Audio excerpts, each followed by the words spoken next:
התחלנו. עכשיו.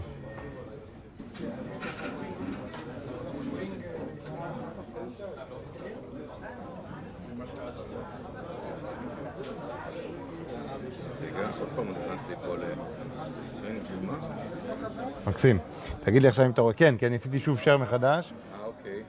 צריך לעשות לו סטופ פול סקרין.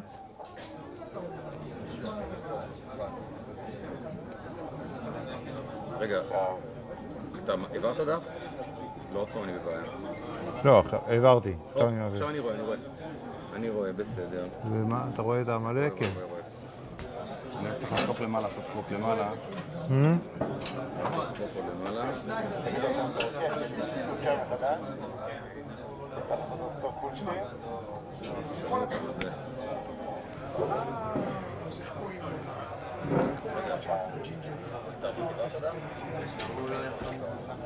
לא, עכשיו העברתי. אוקיי.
אוקיי.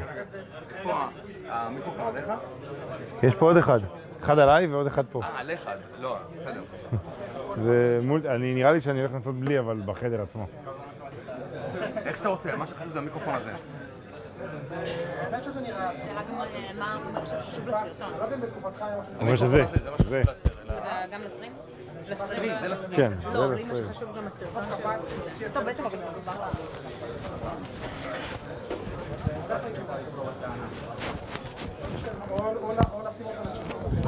אני אומרת כמה מילים לפני שאתה עולה. אין בעיה. לא. היה לפני שבוע AWS סמיט עם 700 אנשים בקהל. כן, דיברת ב-AWS. כן. נייס. ואיזה עוד כנסים יצא לך כבר לדבר? הרבה. גוגל נקסט. הייתי בדאטה אנג'קונף. מה חשבת על לתת ספונדור? הייתם ספונסרים? ספונסרים של AWS? וואו, יש לנו 13 אנשים. לא, לא היינו לא רק בדיוק באת... עשית רק פה באתי לדבר. פייפרס וזה? וכל זה? לא, לא הכל פה פייפר. פנו אליי? כן, פנו אלינו. יש לנו יחסים מאוד טובים איתם. כן, אנחנו לקוחות... שומעים אותך בלייבסטרים. באמת? יש לנו 13 אנשים על הקו שזה יפה. תמיד היינו על איזה 4-5. לאט לאט. אז תודיע לי שאני לייב. כן, יפה מאוד. אז תודיע מתחילים בקטן כל מי שבסטרים. מקווה שתכף נתחיל. כן. אז אולי תגידי כמה מילים. כן, אוקיי. כן, אני כבר... הזמן מתקצר. אמרתי לך, מזל שהכנתי...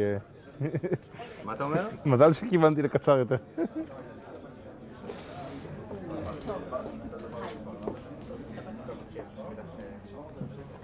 היי, ערב טוב.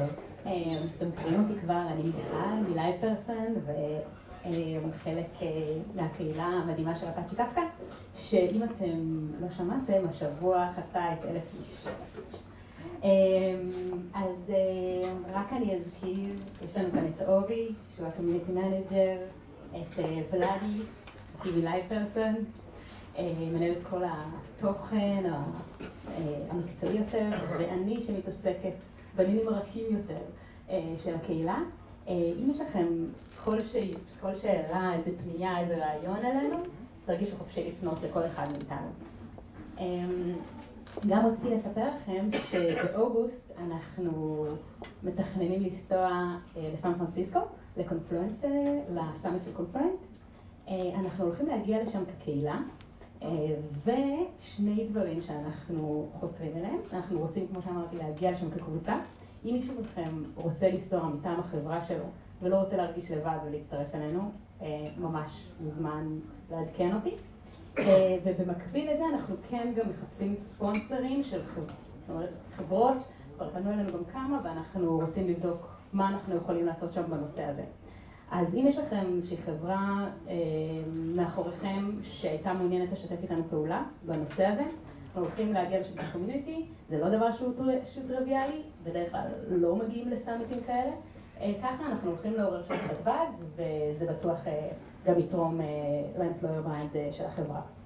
אז תרגישו חופשי לגשת אליי, אני כאן, ואנחנו מתחילים. אהלן, אני הולך לעשות בלי מיקרופון, אז מי שבשורה האחרונה להרים יד. אז לא שומעים אותי? אוקיי, עם מיקרופון. מעולה, או פחות מעולה. טוב, אז שלום לכולם. אני יאיר. קצת על מה אנחנו הולכים לדבר היום. אז אני בטוח שהרבה מכם הזדהו עם ציטוט של מייק דריסקול, האמת שאני מאוד אוהב, שמשהו אמר, Here lying the dirty secret about most data scientists' work. It's more data munging, and the smartest mind of our generation are deleting commas from log files. ובעצם... אוקיי, sorry. Brain switch. So, I'm sure that everyone that ever tried to parse a log file found himself removing commas from that log file. So, my goal is to talk a little bit in this conversation about how we build applications today, and how, in my opinion, this goes wrong over and over again. At least it went wrong for me, at least for 4 or 5 times. And, you know, honoring the fact that we are in Taboola, I'm actually going to try and talk about an ad tech use case of building application, which is also from my personal experience. A little bit of rant about data lakes and how we build them, and again, what works and what, in my opinion, doesn't work in them. And a little bit about Alooma. So Alooma is, that's a good segue to the who am I. So my name is Yair. Usually I have a picture of an ear there for the pronunciation, but I'm sure everyone in this room can pronounce it. I'm pretty much doing stuff with data for the past 15 years. I'm Alooma founder and CTO for the past 4 years, and I'm actually happy to be the second Alooma speaker at the Kafka Tel Aviv meetup. Shani was there a few weeks ago, in the audience now. I actually worked for Convert Media that was acquired by Taboola for about 3.5 years. So at least so happy to be in this room. And before that, I spent about 12 years in the military, most of that time in the 8200 unit in Israel. Very, very excited to be here and seeing this audience. So I said a little bit about myself. I'd love to hear who here ever deployed Kafka, by show of hands. All right, whoever parsed the log file. More people, happy. And whoever wondered if they should use MongoDB or Cassandra. Okay, great. Great. So I'm hoping to touch on all of this in my talk, and I'll try to. We're a bit short in time, a bit late start, but I'll try to leave some time for questions as well from the audience. And again, in the Alooma part, I'm going to describe what Alooma does, but also a little bit about how we built it and what is our architecture and what we used, and how also we are heavy users of Kafka, and Kafka is a core part of our architecture. And I think we'll hear Tal then at the next talk also how they did it in Taboola as well. So, in Convert Media, one thing that we've built is an ad server, and again, I'm sure many people in the audience here built. And let's say we want to build, we as a team here want to build an ad server together, and let's try to go through the process. So The first thing that we might do is something very simple. We'll have like some kind of a configuration database, an OLTP transactional database. Let's use MySQL, for example, just because it's my favorite example. And in the database, we can store some data about which campaigns we're running and how much budget do we have for those campaigns, and and then we can start displaying impressions. So we have an ad server and we have users that go to some assets that we can display impressions on. We go to our database, that's over here. We ask the database which campaign should we use. It starts with a very, very simple, and we get an answer, simple MySQL database. So that would be maybe the first step for us. Two things, let's say we track two things. One thing that we track is budget. So every time we display an impression, we want to reduce the budget for that campaign. The other thing that we might want to track is what's called in the ad tech industry frequency cap, meaning we want to display the same ad to the same user up to X times, or let's say 5 times. Because we don't want to get the user tired with our ad, so we don't want to display the same ad too many times to the same user. And again, we start with something very simple, very low scale, so everything is stored in that MySQL database. Great, fun. But the first thing that happens is that sometimes, let's say, the business doesn't work out. So maybe we start losing money, and we need to know. So we want to understand what's going on with our ad server. So the first thing that we add to our ad server is a log. So we start writing everything that happens, and we have some workers that will read that log, write back to the database as well. Maybe those workers are doing things like pausing a campaign, or adding some ads or adding budget. And then they also want maybe to fire notifications, because maybe we have someone in the organization that wants to know when things happen in reality.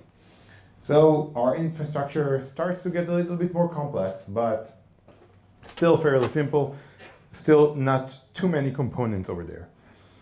So let's add another piece. So we want to start doing machine learning because it's cool, and it's a nice buzzword, and also it might help us make money. So maybe we want to build models and train those models to decide which ad will be best suited for each user. So it already start to get complex, because we want to run, so we start to add Hadoop, because that's a place where we run our machine learning on, and maybe we use Spark, or maybe we use just vanilla MapReduce or any other Hadoop framework. So we start to have like an ETL. Who here did ETL? I forgot to ask that question by show of hands. Ever wrote ETL? About half the room. All right, nice. So we have our ETL that writes the data in batches to our HDFS, and we also need to add analytics. So now our users want reports, and they want to slice and dice data, and our company is growing bigger, so we hired some account managers, so they want to be able to display to their accounts how much money they're making for them, so our company can make more money. So we added some analytics database, we added a Hadoop file system, and we start to train our models. We're running some cool machine learning models on the data. And then we had more dashboards, monitoring, time series database. Again, as we go bigger, we cannot allow downtime. Our application is getting a little bit more and more complex as it grows. So we added, let's say, Graphite or InfluxDB or something here for a time series DB. We made the selection. We created our monitoring and our dashboards on top of that DB. I think I spent about 5 years of my life looking at Graphite dashboards, so I'm sure many people here did as well. So this is something very, very common in almost every application. And then again, we start to scale. So we also had a caching layer, because and now we have an ad server. Now it's pretty robust. Of course, this is not one server. There are many servers here, and we have a caching layer, so we can respond faster. We have a state database, ETLs, models. Everything is really cool. But now So now, and now I'm taking you back in time to, let's say, maybe 2012, don't remember exactly. But this cool concept called real-time bidding came out to the market. And real-time bidding basically means that I don't need to pre-allocate my budget during some kind of predefined rules, but I can connect to ad exchanges and I can actually decide in real time how much money am I willing to pay for the right to display an impression to a user. So I can actually maybe make more money if I can make those decisions better. So I'm adding another piece of software and I decided to call it Bidder. So we need to figure out. So we start again with a very simple bidder. Again, has all of my campaigns, my budgets, but another component here, which is a key value store. So now I need to get information in real time about my users, about, let's say, about the URLs that I'm going to display the ad. So maybe I did some classifications up front. Maybe I know some things about the users. So I want to get that information in real time. So I added a key value store. And I could select, if you really wanted the early generation of key value store, then maybe Voldemort. No, I don't think anyone uses that anymore. I can use MongoDB, I can use HBase, I can use maybe Citrus Leaf. So let's say I choose a key value store and I start using it in order to get my user and my URL information for the bidder. And of course, this cannot work without log and workers and time series DB, monitoring, dashboards, ETLs, models, everything else that we had in our other application. And then they need to be aware of each other as well. So all of a sudden, my ad server and my bidder need to talk to each other. So this starts to become a really, really huge mess because suddenly this database needs to talk to this application, and this application needs the other key value store from the other application, and maybe the Hadoop needs information from that database. So it starts to become a really, really big mess, and we only have 2 applications here.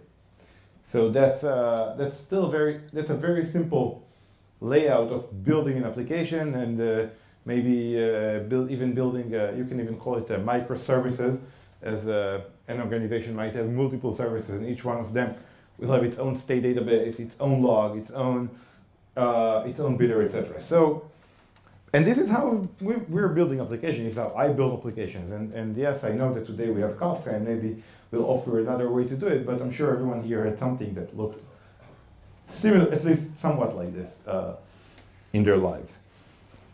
All right, this doesn't scale.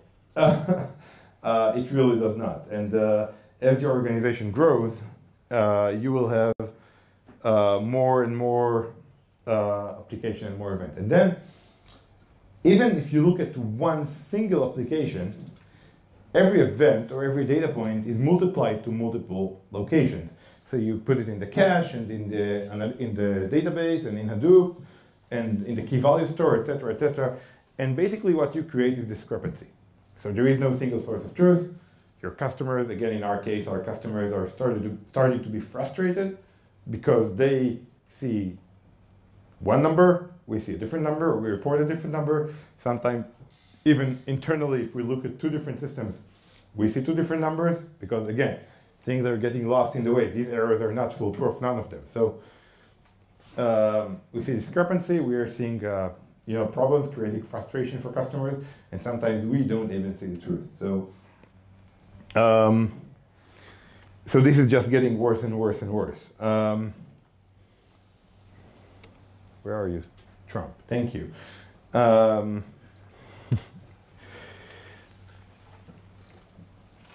then we need to be able to recover from failures, which sometimes is even worse. So I don't know if any of you have seen this. This is just MySQL DBA's nightmare, where a table goes completely corrupt and we need to recover from that failure. And then, I don't know if any of you did this, but it's actually a solution that I did once in my life. Okay, if our database crashes from time to time, let's just make a slave, put an artificial lag inside, and hope that we see the monitoring before the lag kicks in so we can replace the servers and we are in the same state 5 minutes ago. Problem solved. No. But in reality, so let's say again, in our ad tech use case, let's say our campaign does not have the spend information, and we have like a real-time bidding system where we have 200,000 requests per second, then we can spend the entire budget in 5 minutes. And that can mean literally tens of thousands, even hundreds of thousands of dollars in matters of minutes of an application downtime. And that is true for any real-time application. And recovery can even sometimes take hours. So let's say our monitoring didn't kick in time, so our really bad solution didn't work, and now we need to start recovering from batch ETL, we need to recover our state. And of course, this really doesn't help the discrepancy that we just mentioned in the previous slide. It only makes it worse. So right now we're in a very bad state where we are building applications, and what we find ourselves doing most of the time is just chasing our own tails, and trying to recover from errors that shouldn't even be there in the first place. And now let's say we want to replace the technology. So we chose MySQL. We started our journey when we were a 2-people startup, and we chose MySQL just because that's what one of the founders used in the previous company. And now we find out that we actually want Postgres. So we no longer want MySQL as a transactional database. There is really no way to make that replacement in a way that's working properly. Feels like a heart transplant. We want to remove the heart away, keep the blood flowing, or keep the patient under for a few minutes, put the new heart, reconnect all the arteries really quick, and then hope the patient lives through the process. So if we want to replace any component, I think that in probably every company I've been in, we replaced every key component at some point, some of them more than once. Just because new technologies come into the market, better stuff come in, and we want to be, we want to make sure we make use of them, so we are replacing those components over time.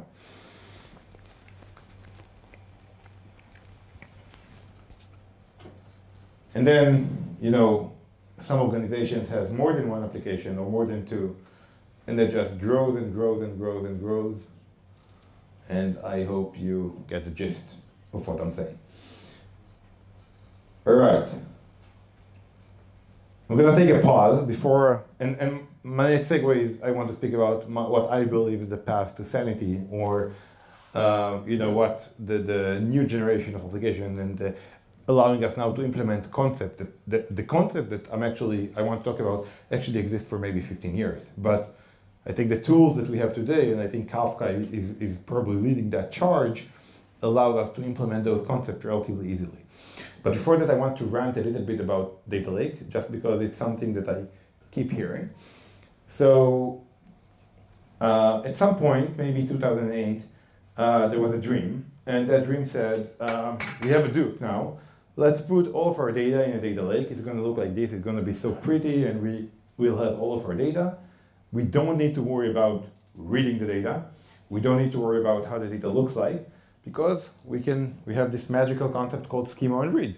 We'll just decide the schema when we read the data. And Cloudera and Hortonworks Mapper made a lot of money selling that concept. Unfortunately, what happens, I believe, in many of the cases in reality, is that data lake sometimes it looks like a swamp, in the sense that the data itself changes over time. The data shifts over time. If we don't store the schema, if we don't keep track of the data changes, of how the data changes over time, we end up not knowing where the data is. So it doesn't help us that we can have schema and read, because the schema is actually important. It's not only is that an integer or is that a string. Okay, that's one part of the schema, but more importantly, it tells us where the data lives. And if that changes over time, and again, I'm sure many of you know that there is institutional knowledge in the company, where, on March 21st, 2014, that field changed location, and it's now in a different place. So every time you run queries, or every time you run some Hadoop process, you need to use that date, that magical date, in order to make sure that you have the field from before and after that time. And that's what happens when we don't keep track of our schema, when we only find that out when we look in the data. We don't know that up front. So that was just a little bit of an off-topic rant, but just to say that they usually, when I'm talking about this type of architecture with people, one of the response I keep getting is, oh, just build a data lake, put all the data in the data lake. So I don't think that's a solution. So let's try to speak about some real solutions, or maybe some real way. So the first thing is using event sourcing. And this is actually, this has been circulating by Martin Fowler since 2005. So this is really not a new concept. 13 years ago, when we were still building applications using databases, using MySQL, he told us, you should do event sourcing. And what does event sourcing mean? Event sourcing basically means no more CRUD, or create, read, update, delete, which is the most basic concept of every service. Yeah, we need to create, update, delete, and read. No, you don't have that anymore. All you have is append only. All you have is insert. That's the only option, the only thing you can do. And of course read, but there is no update, there is no delete, only insert. You want to update something, write a new version of it. You want to delete something, write a version of it that marks says deleted. But everything in the world is append only. You can think of it as a version control system. So in a way, have all of the different versions of the data in that event log. Every time you want to, and it is okay, you don't have to recalculate everything all the time when you want to read the data. You can use materialized views, and I use that not in the database concept of materialized views, but just in the logical concept of every time think of how you want to read the data, and you can, if that takes a long time, you can prepare it as a view. But let's say you go out of sync, you can recalculate the state in every point in time. You can determine the application state in every point in time. You can replay the data in every point in time. Even if we can always reverse where we're at. So we have a single point of truth, single source of truth, which is that event log. And even if we wrote something incorrect to that event log, we don't delete it. We just write another record that corrects it. So there is a single source of truth. Everything else is being calculated from that source of truth. And we can use, and just one example that is very easy to illustrate how this solves is what happens when events get out of order. So if all we have is, let's say we have two events, and if they are out of order, they can mean, if we just update a state, that we can get very easily to an invalid state. But if we just have those two events, our calculation process, or the process that we use to compute the state of the application, can just decide which window it wants to use. So maybe if we have a problem of events coming out of order in a window of 10 minutes or 30 minutes or even 24 hours, we can always just decide this is the window that we're going to compute on, and then events out of order are just going to be computed on where they should.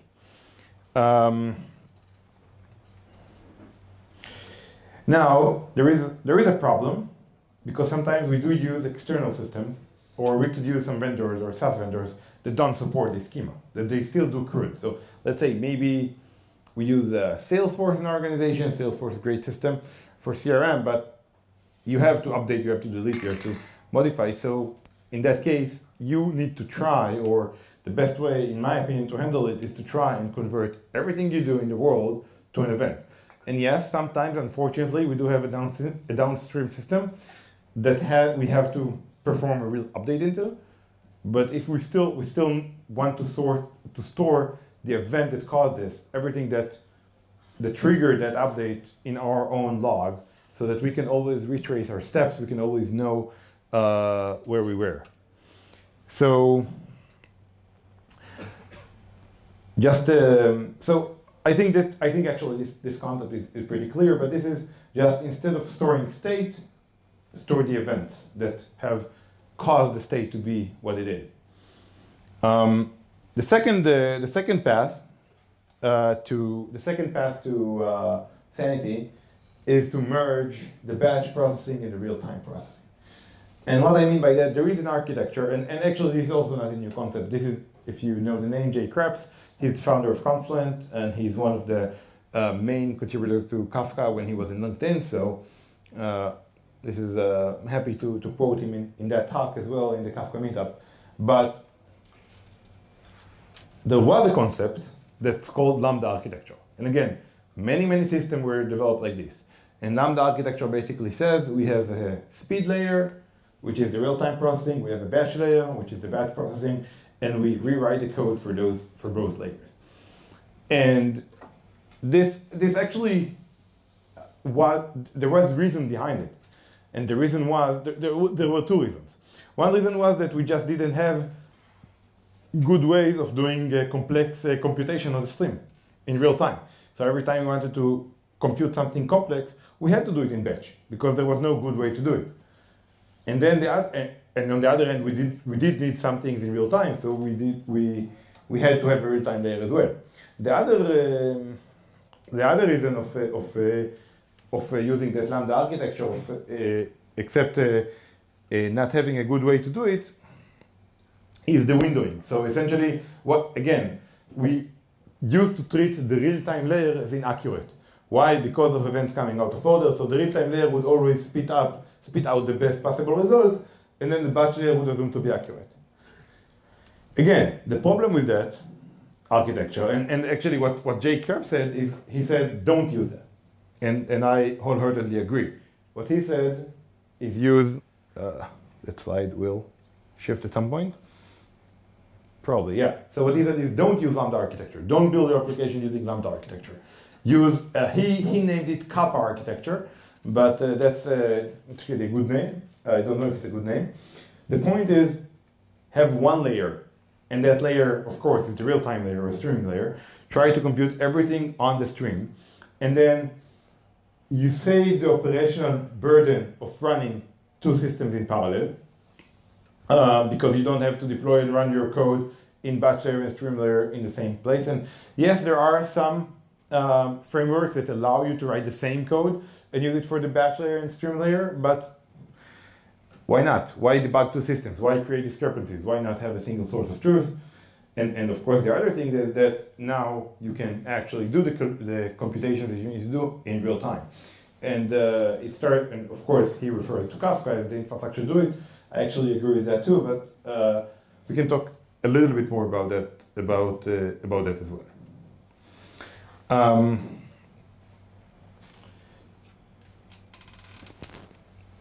All right. Those slides are like working half the time. The third thing is what I like to call is the abstraction of the data layer, and that's actually maybe a little bit more abstract concept. And I think maybe the first two paths to sanity that I mentioned are actually being used today, being utilized today by many forward-thinking companies, by companies that are deploying those architecture. I think this is still a little bit of a new concept. But so when I put the AC picture here because when I was in the military, our biggest problem in every project that we did is that we did not have enough power to plug the server in. So I would find myself going over specs of servers and seeing if the PSU power supply unit is 400 watts per hour, 600, and if I'll even be able to plug it into the wall. And today, I think there are people who think that pizza is something you eat and never seen a server room from the inside, because this has been completely abstracted. So it started with VMware, but then Amazon and those all of the cloud vendor basically completely abstracted the hardware layer. So today we no longer think of power, of cooling, of network. We just think of our requirements: the CPU, the storage, the memory, and it's being provisioned. We don't care about the power supply. And actually, I remember arguments when the cloud was just in its infancy that said, you know what, my application only works because of the LVM cache of the processor. And if I don't know what the specs exactly of the processor, I cannot run my application. So there is no way this cloud is going to work, because how will you able to determine the LVM cache?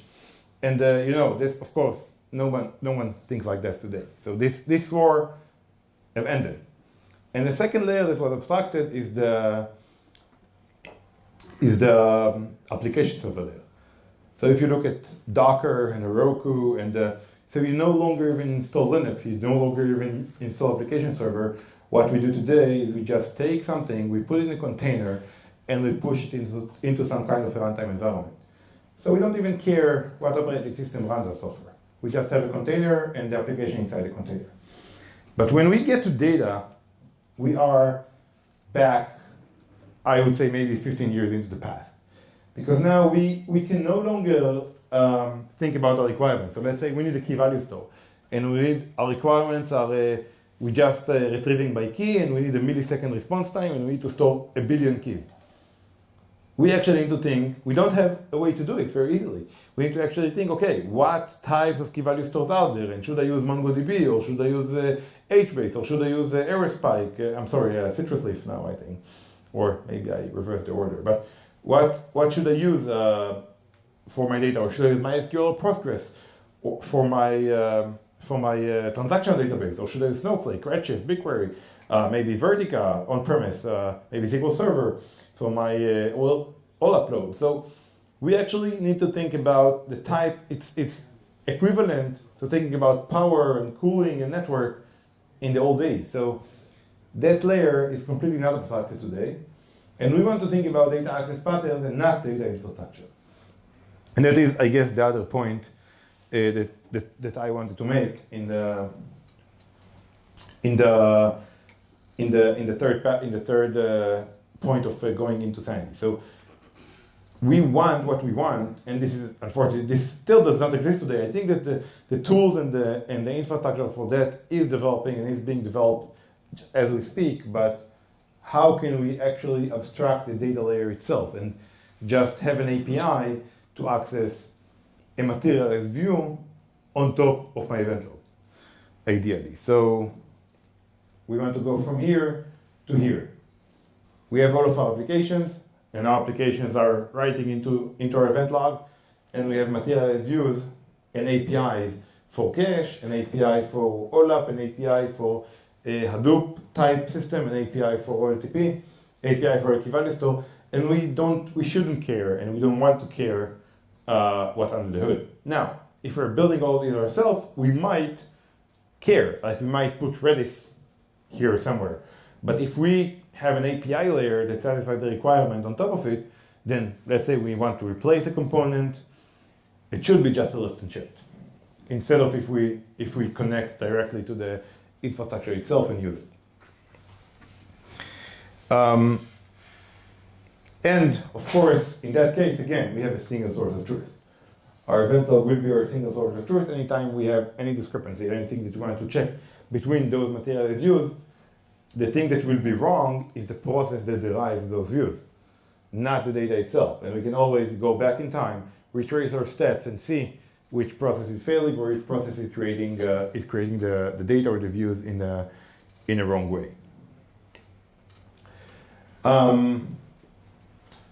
So if we look at it another level up, another layer of abstraction up, we have different event sources, which are all of our applications. And now we can have not only our own applications that create events, but also different types of data sources or different type of event sources. And those could be just event streams or click streams. Those could be files. Those could be maybe databases of old applications that we can't convert yet. So maybe the MySQL transaction log, the Oracle redo log. Those could be even SaaS vendors. So maybe Salesforce, maybe Marketo, HubSpot, just Google Analytics, external vendors. And we have a layer of connectors that would put all of this in the event log. And then a processing layer that would allow us to run any computation that we want on top of the data, and a layer of common services. So the service is actually similar to the API that I described above. But instead, we have a cache service, we have a CRUD service or a state service, a key value service, and then again, of course, a layer of connectors that will connect us to the real technology that provides us that service. So that's maybe one higher level of abstraction. So if we look again at our, for example, just a campaign spending story, we have all of our spend events here in our event log. So we can always retrace our steps, we can always get back to what actually happened. and maybe even stop if we lose connection. Recovery should be also very easy. So I don't want to talk too much about Alooma and also leave a few minutes for questions as well before my time runs out. But just in a nutshell, Alooma is a data pipeline as a service. So we are trying to build that architecture as a service that I described. We are focused, at least on our first step, on the ETL layer, or on the processing data from sources to data warehouse. And what we did is, after speaking with hundreds of companies, we tried to dissect what are companies doing when they are building their data pipeline. What elements of architecture are most critical to them, what they're starting to build today, again, when they're building that future generation data pipeline that is based on an event log. And what we see is, we see something very similar across the board. We see, okay, let's get our data from wherever it exists using connectors. Sometimes we use a third party for this, sometimes we use API, sometimes we'll write things ourselves. We'll put it in something, Kafka, but again, a message queue that allows us to process it. We'll put some kind of a stream processing framework. This is a step that is commonly skipped, which is we'll put a Schema repository, or a way to know the changes happening in our data, and a data catalog. So a way to maintain a data catalog over time and the changes that happen in the data, and a way to handle errors. And I want to talk a little bit in really a few minutes about how we build that architecture. So in Alooma itself, we use a bunch of tools to create our data pipeline. We use Kafka as the message queue, as the single source of truth, as that event log that I just described. And this is probably a key point of our architecture. So every single message is being written to Kafka. And then every stage here reads from Kafka and writes to Kafka. So basically, Kafka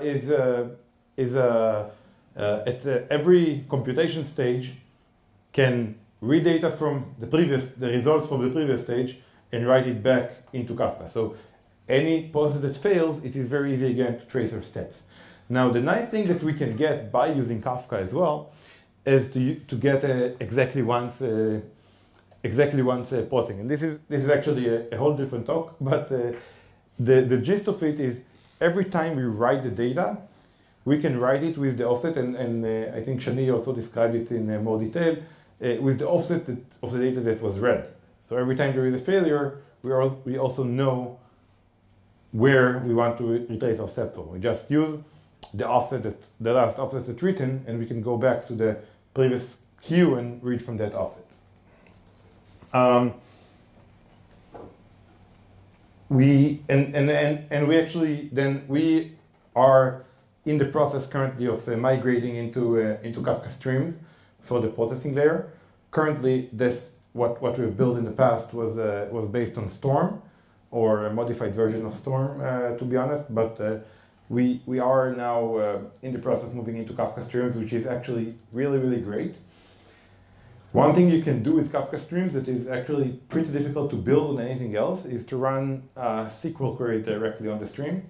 So if you use pretty much a lot of the stream processing frameworks, will let you run Python or run code, just general code on the stream itself. But if you want to run SQL to join two different streams, then Kafka and KSQL is a great tool to do that as well.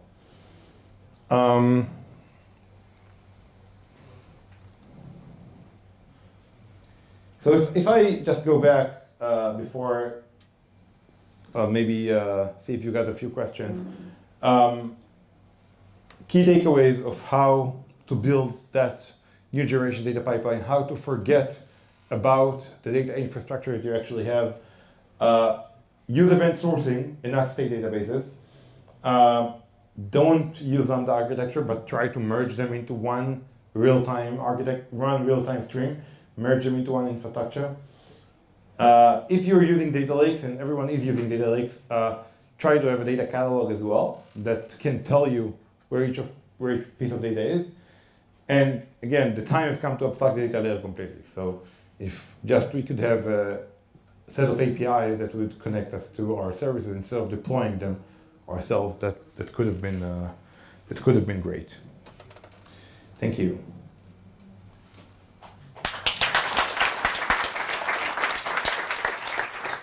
Any questions or things that I can touch on? Yeah. Do you have any kind of insurance on Kafka being your a very big single point of failure for the entire system? Yeah, the question was if there is any protection from Kafka being a single point of failure for the entire system. That's actually a great question, and that is true. So, it's even the reason I really like this question is that there is even a paradox, because let's say we want to replicate or we want to create some kind of an active solution. Then, if we have a failure or a failover, then again we have discrepancy. We duplicate the event. So it's a paradox. How do we protect ourselves from a failure of Kafka? And that's actually a great question. I have to say that in the last 4 years. Kafka itself have never failed us. And again, in Kafka itself, there is replication built in, of course, and you can use replication, and you can even do multi-region, put your nodes on multi-region and make sure that you have replication of your data itself between different nodes. However, Kafka is using Zookeeper as the infrastructure to maintain a lot of the things that it's using. Zookeeper is not a very stable system, and what's even worse, it is not scalable to write. So if you ever use Zookeeper, Zookeeper is a coordination mechanism or leader election, and using the ZAB protocol, and it is based on an agreement of all of the nodes. So let's say if we write something into Zookeeper, we have to write it into all of the nodes. So what we have found ourselves as the way to protect ourselves, and the problem is if we do too many writes to Zookeeper, then we cannot scale it. If you scale it, you actually make it worse, because you have to write to more nodes now. And Kafka actually made great improvement, I think, moving to 8.2, one of the older versions, which is not storing the offsets in Zookeeper anymore, but storing them in Kafka itself. And that actually reduced significantly the load on Zookeeper itself. What we found out as best, so we have Kafka and we use replication, the Kafka built-in replication, but as a backup in multiple brokers, but we don't have two Kafka clusters. We do have a Zookeeper backup. So if Zookeeper fails, we can revive it, and because the Kafka offsets are no longer stored in Zookeeper, that's actually not too bad. I mean, the data itself is not duplicated, the offset of the data is not duplicated, but that's a good question. I'm not sure if there is a good solution, really, to have two Kafkas. Yeah? Did you have any experience with pipeline software tool like Stream and others at Unity? Yeah, so I'm repeating the question for the stream. So did we have any experience with a third-party vendor of streaming technology like StreamSet at Trinity or Stream? So I have to say I haven't used any of those personally. I know all of them, and sometimes see them in the market, see them with our customers. Didn't have experience with those technologies personally. Yeah. What is the most complex level of processing that you usually do on the data that is coming through the stream, or you just organized it? That's one question. And the second is, how do you see the combination of this architecture with Spark? Yeah. Okay. I'll start from the second part. So the question was what's the most complex processing that we do, and then the combination with Spark. So Spark is used by many companies actually to implement Lambda architecture, because Spark with Spark streaming, you can run the same code, let's say, between the batch layer and the speed layer using Spark streaming and Spark. You can use Spark for the processing layer for this architecture. Again, if my recommendation, of course, would be to use a single, what Jay Krebs called Kappa architecture, but you can use Spark as the processing layer. So you can, let's say you're using Kafka as the message queue, you can build the processing layer on top of Spark streaming. And the Spark streaming also added, I think, maybe version 11, the support for exactly one semantic, so it should be pretty well. Regarding the complexity that Alooma does, so we actually allow our users to submit code. So it's sort of maybe similar to Spark in a way that you can submit code on the pipeline itself. Some of our users are doing very, very complex transformation, and they can maybe call even external services and reach data. We don't even control it. Our job is just to make sure that whatever they render, we can take it and we can scale it up to make sure that they can still run that processing. Some of the things that render are pretty complex. Okay, last one. In what language you wrote all your pipelines? In Java or Clojure? Yeah, that's also heated debates were fought over this question. In what language did you write a pipeline? So Kafka is pretty much Java native. There was some Scala in the early days, but now it's pretty much Java native. So we followed Kafka with Java itself, with Java, as the language for the processing itself and everything that runs on Kafka. Everything peripheral that doesn't talks to Kafka directly, we use Python, most or almost everything else. Thank you very much.